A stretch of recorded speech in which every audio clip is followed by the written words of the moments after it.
Hey, welcome to Trending at Some Point, where I deliver some sometimes hot, sometimes not so hot tea. We're going to review Love and Marriage Huntsville, Season 6, Episode 4, Blaque-xploitation. So many other wonderful creators have already covered the other episodes, and I don't want to accidentally repeat what they said without any of my own independent thoughts. So that's why I'm just going to start where I'm starting, and we'll go from there. Okay, so we first returned back to Spa Day, and Mel walks out. I understand why she left. I know, and also respect her for coming back to try to explain, although her first goodbye was sufficient enough for me. And also, okay, so Tisha is like agreeing with Stormy, like, no, this is us talking, y'all getting past this doesn't build up. Okay, but again, this was supposed to be girl spa day. The setting then wasn't right. And how are you gonna say this is constructive? This is a question I'm posing to Tisha. How are you gonna say it's constructive, but you literally had to stand up to block your cousin because you know your cousin is about it and about to do something, pregnant or not, with Tiffany, and then I don't even know she might be going for Stormy too, depending on who it was directed at that moment.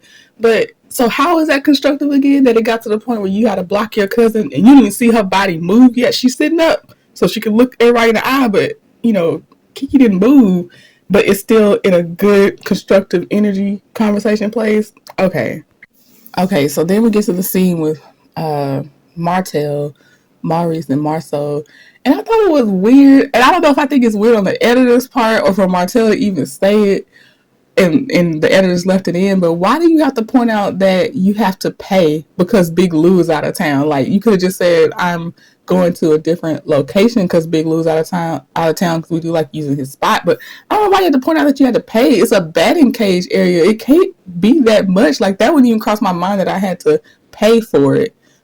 Sheree calls Martell. He don't answer. Nobody's surprised. And poor Marcel, he comes jogging in talking about don't start without me, and he already out of breath, and that was like, oh, that was like 10 steps. And I kept thinking too, I said, y'all, Marcel gonna probably come back fit one of these seasons because everybody keep calling him legs, hips, and breasts. So Martell says he feels like God's favor has been stripped from him. He going through spiritual warfare. To me, the only spiritual warfare he going through is him versus him. Because if you would stop stalking Melody, invading her privacy, invading her space, following the rules that were already set, you'd be good because then you could actually focus on, I don't know, eventually studying and actually passing that builder's license test, putting something into, spell checking before you post the stuff about your wine and your contest. Martell talking about he wants more kids when, from what I understand, from what I'm seeing, he was trying to get full custody of the Eminem kids. He has another one by AC. Possibly another one that's by another woman. I'm hearing that's alleged.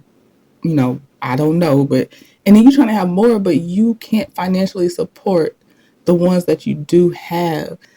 Marceau, his business partner advises him to involve Tisha more. But here's the problem. Marcel doesn't want Tisha to for sure see any expenses and have to approve it, because I do also, in my opinion, think that a lot of things that he's funding is not always for the business. So if she has to sign off on it, she would see the other things that funds may be going through too. That would be something, especially you trying to keep her busy too. She's smart. I believe in the sense of like she does have multiple degrees. Unfortunately, I did also see that she spelled realty wrong, but that's just that wasn't numbers. So that's all I'm saying. Oh, and one more thing that business partner said, y'all, you can tell the more comfortable I get, the faster I speak. But he said, I've seen how you and I, Marceau, are in the dating phase, but I don't know if I want to marry you because I see how you treat Tisha. I was like, that's an ouch. That's a aha moment. It was a lot of things at once, but he wasn't lying. Okay, so Tisha is coming to Kimmy's office spot, or I think it's the office spot. It has to be the office spot, office space. But she comes there to take over one of Maurice's like semi unused spaces that I didn't know Maurice had a podcast at any point, but that's what he was using the space for. Okay, so Melody is bringing some food for them because basically Kimmy is telling Tisha that I think it's the time that we can sit down and honestly, truly try to move forward. And also, okay, so I just wanted to point out that a lot of people were talking about how Kimmy was making weird faces and acting weird on the phone when Melody called her and she was sitting down at that library coffee shop with Tisha and her other little alternate working station because she didn't have her desk. And Kimmy did look very uncomfortable, but maybe now I'm thinking Kimmy was just uncomfortable because she honestly didn't expect to have to take that call at that point, and then she didn't know what would Tisha want to talk to Melody about. Because here, when they're all in person and Melody enters, Kimmy does give her like a super big hug.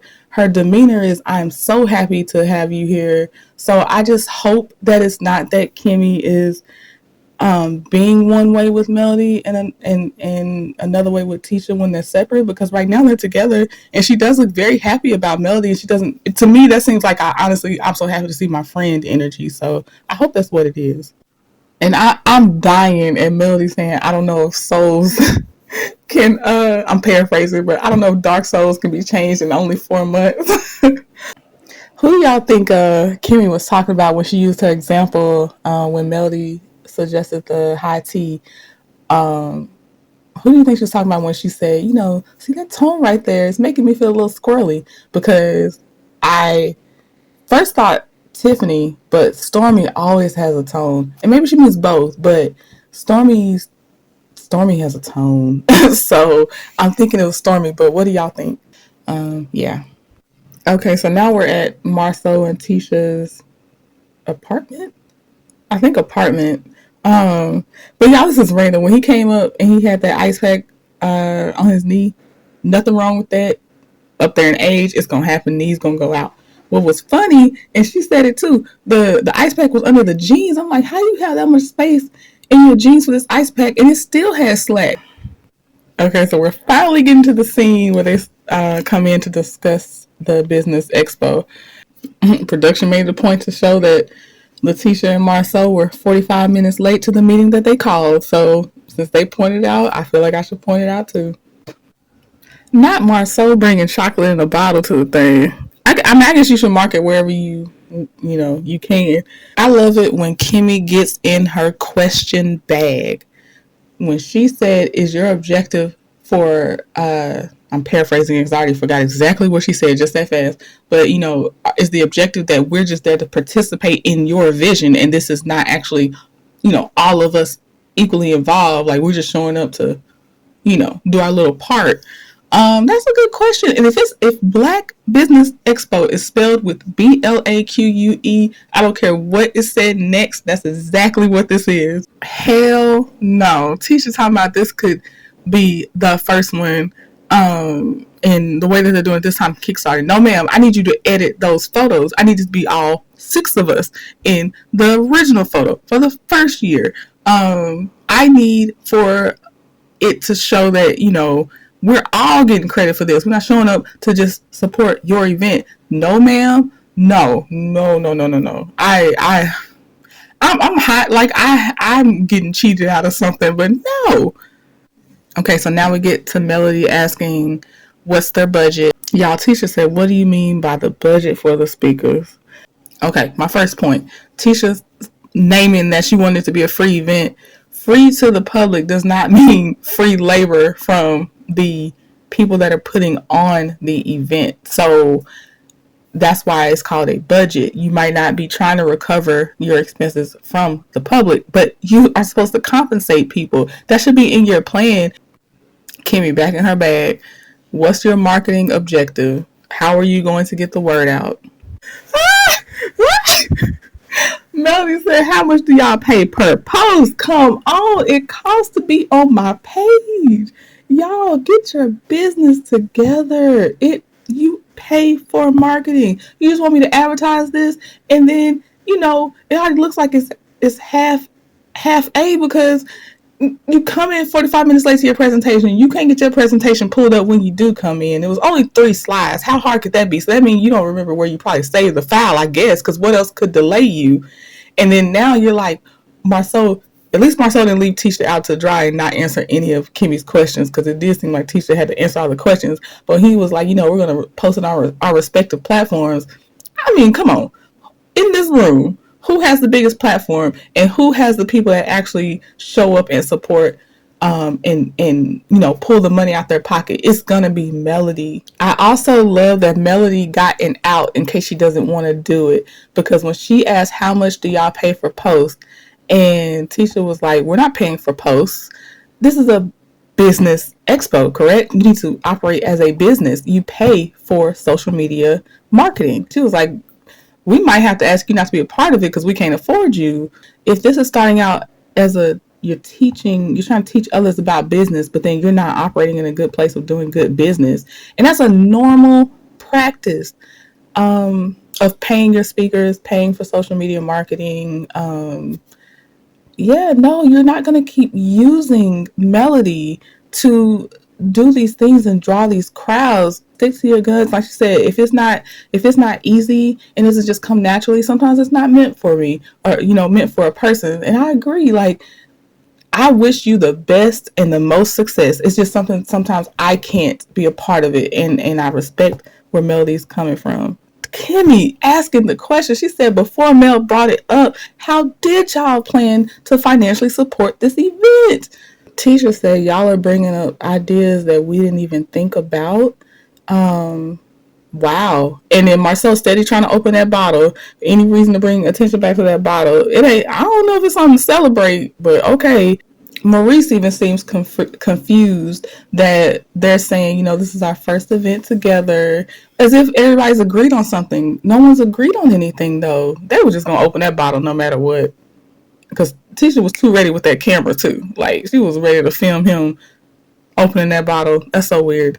And Kimmy is going to keep the questions coming. She said, are we going to have multiple planning meetings to get this going? Or are you going to keep coming back to us with what y'all have planned to do, and we are just more like, I guess, the sounding board or whatever? I'm paraphrasing again.